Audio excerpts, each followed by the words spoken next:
Do you know Henry Albert Shaw? His dad was a factory worker in Shrewsbury, England, where Harry attended school until age 14.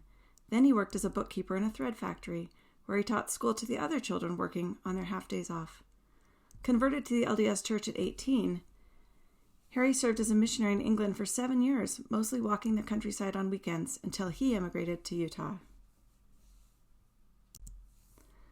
He was hired to drive a team across the plains, which was entirely new work for him, and it was jokingly said that he hardly knew which end of the cattle the yoke should be placed on. Soon after arriving in Utah, Harry was hired as a farmhand, but asked to speak in church one Sunday night, which he did for an hour.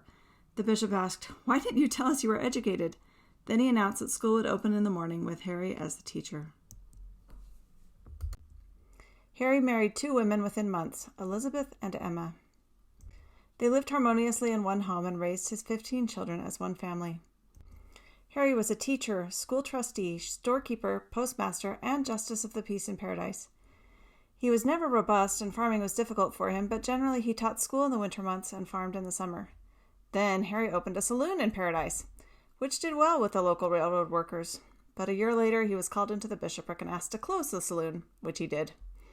Harry was well respected by the local Indians and a peacemaker between them and the settlers. When Chief Sagwitch would come to town, he would always ask for Harry to dine with him and pass him the peace pipe. Harry died at a relatively young age, 51, and is buried between his 2 wives. And now you know British bookish pioneer Henry Albert Shaw.